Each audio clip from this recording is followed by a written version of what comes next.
Will and I have had an incredible year in fish keeping. Some of our most coveted fish have grown to be some absolute monsters, requiring us to continuously experiment with new stockings and new setups. Last week, Will took us around his fish room showcasing some of our favorite aquariums at his house. In today's video, I'll take you through my fish room and what it looks like as 2025 comes to an end. Be sure to stick around for the entire video. And if you're like me and can sometimes only watch parts of videos, we don't get downstairs to the display tanks until around the 10-minute mark. We hope you enjoy today's video.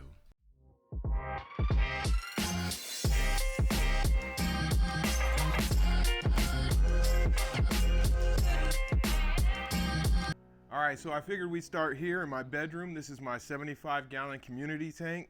This aquarium doesn't get too much love on the channel, partially because it's in my bedroom and I just don't film it that often. But this aquarium has been used to grow out several of our fish.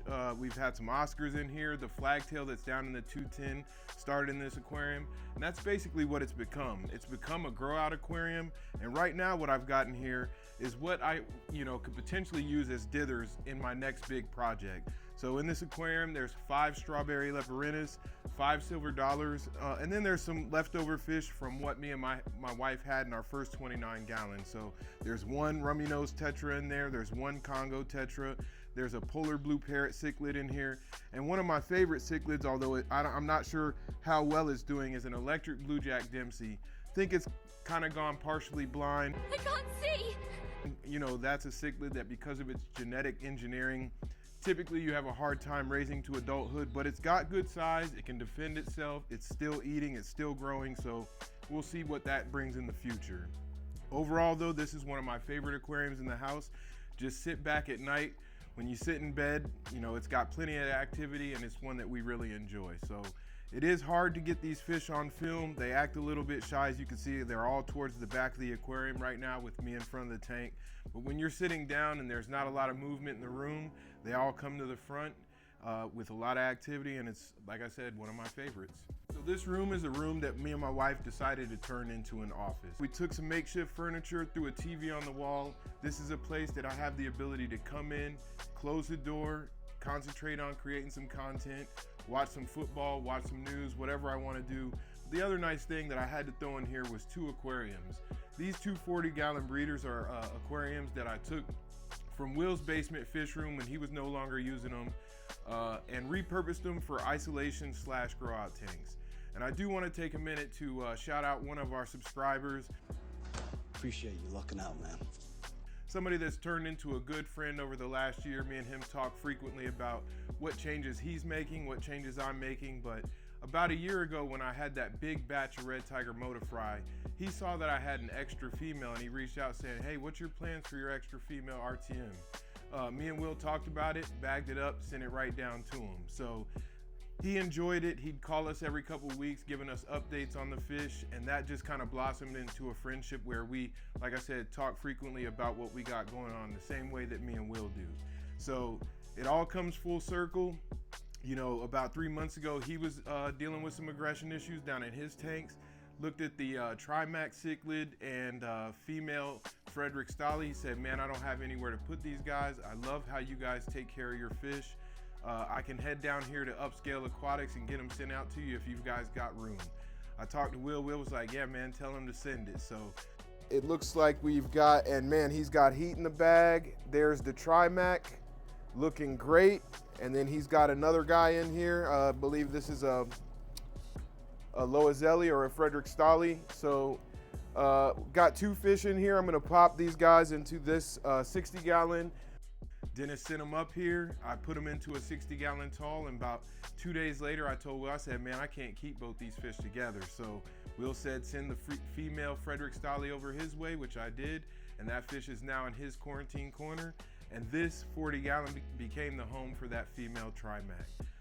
Got her when she was about 2 to 3 inches big. She's now about 4 to 5 inches big, putting on great size.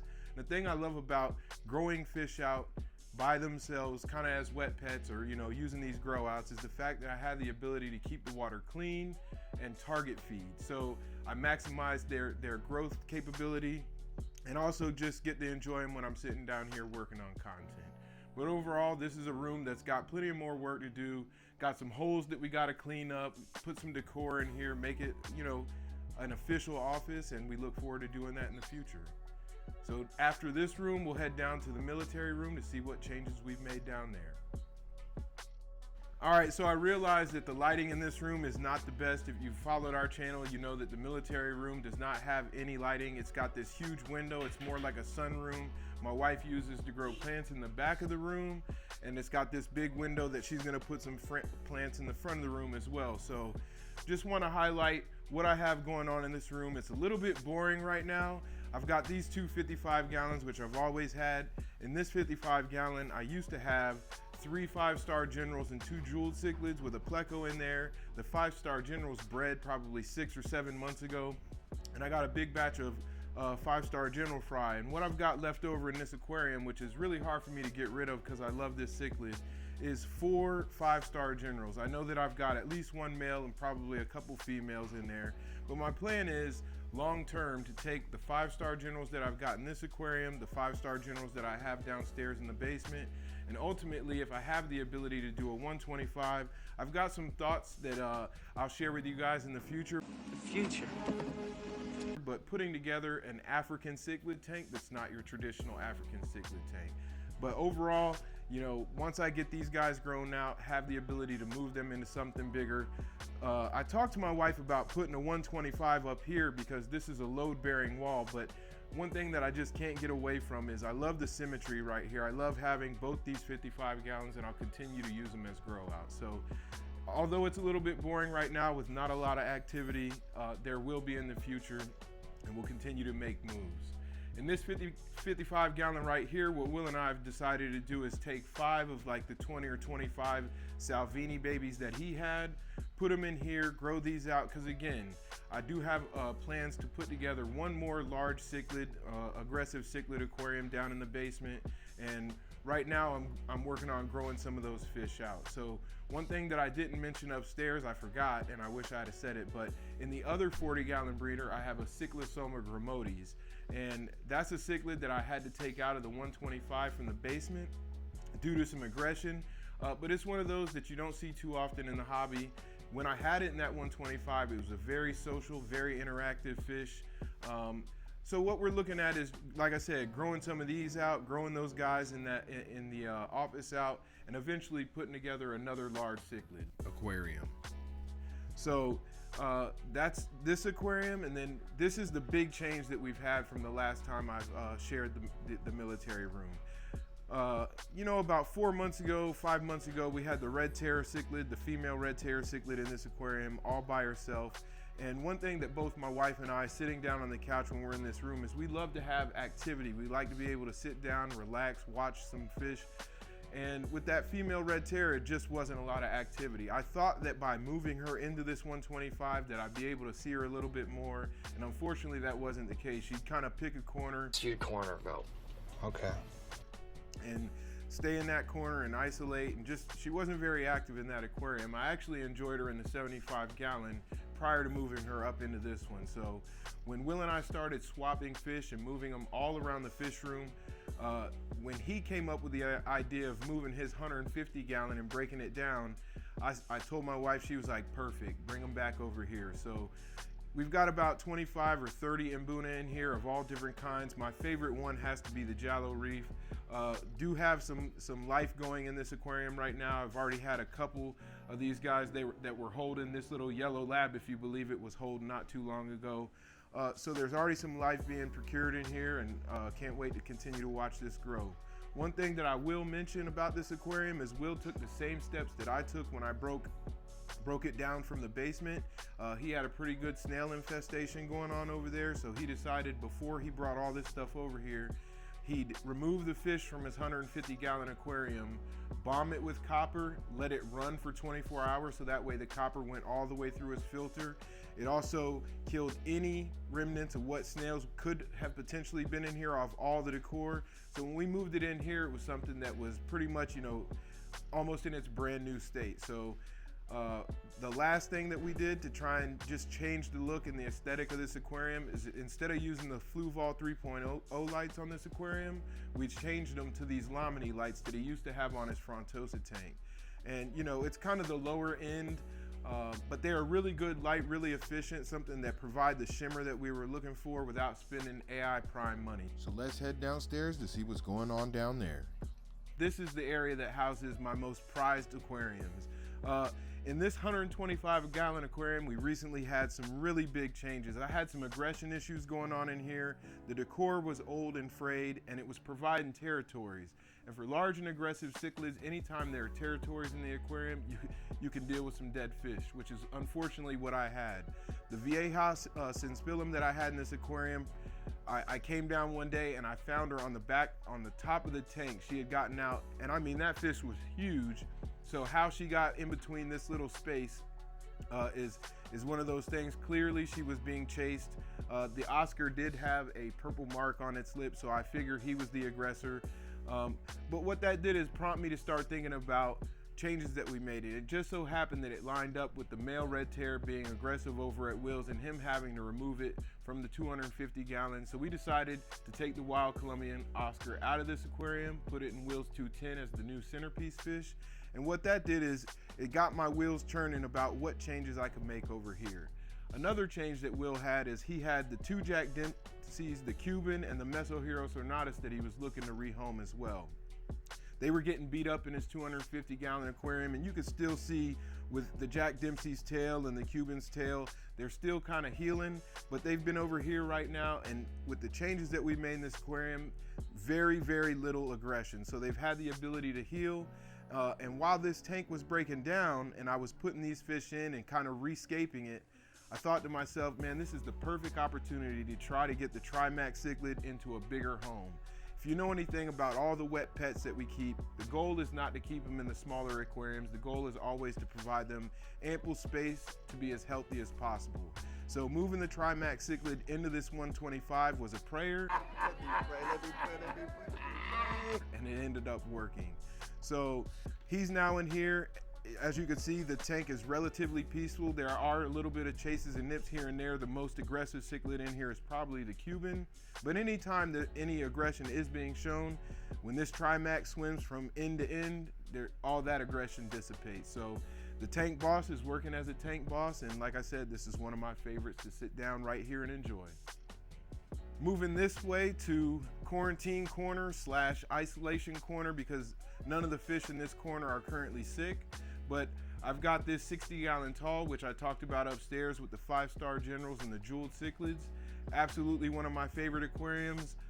Love the size, love the activity and color. It's a unique cichlid.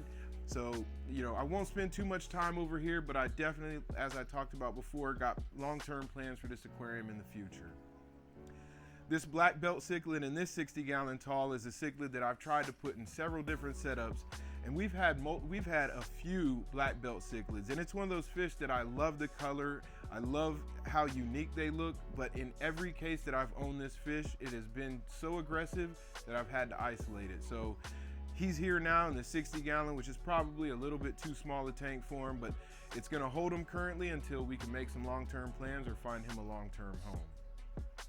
In this 40-gallon tall right here, this is the last red tiger moto baby that we have in this aquarium. And you know, my experience with breeding the red tiger motos was a great experience. I learned a lot from it. I learned a lot about having to separate the mother and father, the right amount of space that you need to provide these babies to flourish. But we did get rid of a few, and this is what I have left. So I'm gonna enjoy watching him grow out. I'm gonna grow him out to his full size, mature size, and he will be another fish that will go into the last large aquarium that I plan on adding down here at some point, probably 2026, so be on the lookout for that, but trying to go for another large and aggressive setup. All right, and this is the area of all my display aquariums. It's made up of some wet pet aquariums, and my 2 display aquariums with the South American cichlid aquarium and the African cichlid aquarium. But right here, when you first walk in, has to be my favorite cichlid of all, the Nandopsis haitiensis, or black nasty cichlid. I've had this guy for about 3 years now. It'll be 3 years in March. And one of the things that I looked at when I first got him was, how was I gonna feed him? This is a cichlid that is prone to bloat. So I started him with the cichlid peewee pellet, mixing in some krill flake. He did well with that, so I moved him up to the big fella, and from the big fella to the monster pellet.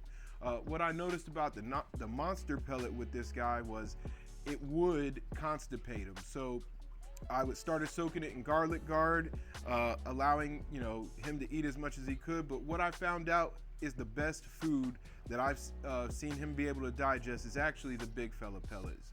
It's one of those foods that he doesn't struggle with eating, doesn't struggle with digesting, and clearly doesn't affect his growth. So by far my favorite cichlid of all the cichlids I've ever owned. Super interactive, fun fish to own, and if you've got the tank space available, I'd highly recommend. Moving this way to this 75 gallon, this is one of the other last moves from Will's house. What we'd really like to do is grow this yellow jacket cichlid out to its max size, especially having seen the one that Quinn has with the Cichlid Brothers. Really beautiful cichlid, hoping that giving him time, isolating him, and allowing him to not compete for food, keeping his water clean, allows him to grow as fast as possible, and like I said, end up putting him into either Will's 250 gallon or whatever aquarium that I end up adding down here this year. So definitely a colorful cichlid, and one that we enjoy, and we'll continue to watch him grow. All the aquariums in the house, this is my absolute favorite aquarium. I'm a South and Central American guy. That's what I've really, become fond of over the past few years. And with this Oscar being the very first large cichlid I had, when I was looking at getting another 210 gallon aquarium, he was the thought that I was gonna try and build a tank around. So the flagtail I ended up getting a little bit later. The Severums I had gotten around the same time, and they've bounced back and forth between mine and Will's house. The yellow Severum I got from London Town Tropicals as an adult. And the Geophagus, if you followed our channel, I ended up growing out in a 55 gallon upstairs, so with the Meso Hero. So this was an aquarium that took a long time to put together, a lot of patience, going from 55 gallon with the grow outs to 75 gallon to the 210 gallon. But getting them in here and seeing how they kind of exploded in growth, and as you can see, this is one of the more peaceful tanks that I have in the basement fish room. So I would say that I definitely found some inspiration from this aquarium, from Troy's, I think, 150 gallon that he had that had the Oscars, some Severums and stuff like that, but wanted to do something of my own and make it my own, and definitely found that with this aquarium. So all in all, this is, like I said, one of my favorite aquariums. The Meso Heroes is a fish that I can't wait to continue to watch grow and reach its full size. It's been a very slow grower. I got this in February of last year, so it's almost 2 years old, and it's just now about 7 inches, but it's putting on some great color. So like I talked about upstairs, when I moved the flower horn cichlid out of this aquarium and over to Will's, and we started moving the Mbuna and all that stuff, the red terror was a fish that I didn't want to get rid of. 75 gallons is plenty of size for it by itself,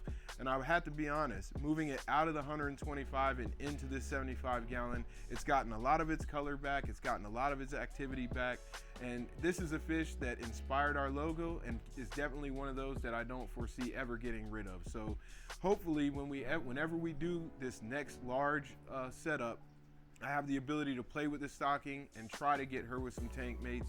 We'll see how that works out. So far, it has not worked once she got to her full adult size.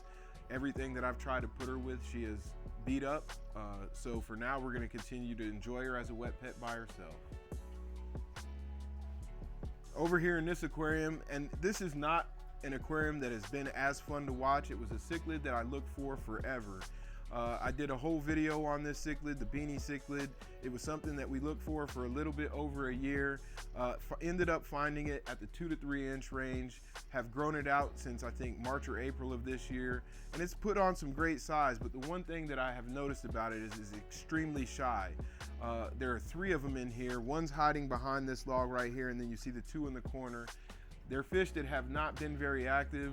I already have homes for the other 2 cichlids in here. I'm gonna keep the dominant male, see if by getting rid of the other 2 fish in the aquarium that I can't bring them out to the front a little bit more, provide a little bit more activity. But all in all, the beauty of this cichlid, the uniqueness of this cichlid is one that I can't walk away from.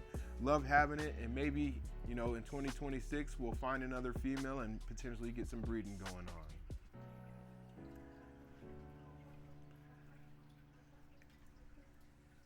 This aquarium here is my African cichlid. This is an all-male peacock and hap aquarium, and this was an aquarium that started all of the large aquariums. When I walked into my local fish store, which is now closed, Nova Tropicals, they had a huge 500-gallon aquarium with massive African cichlids, and they were all beautiful and colorful, and me and my wife looked at each other and said, whatever we can fit into our basement, we're gonna put down there in the fish room. So that's what we've got here. This is an aquarium that, you know, I've thought about breaking down over and over and over to kind of cater to my desire to put something together for South or Central American cichlids, but I can't bring myself to do it. It's just too nostalgic. Too colorful and too active for me to want to downsize it yet. But if the day ever comes where I do, I'm sure I'll continue to keep these beautiful fish of some kind. Well, that wraps up today's video. 2025 was a blast, and Will and I can't wait to see what 2026 brings as these fish continue to grow and what setups we come up with this year. Please don't forget to hit that like and subscribe, and until next time, be safe.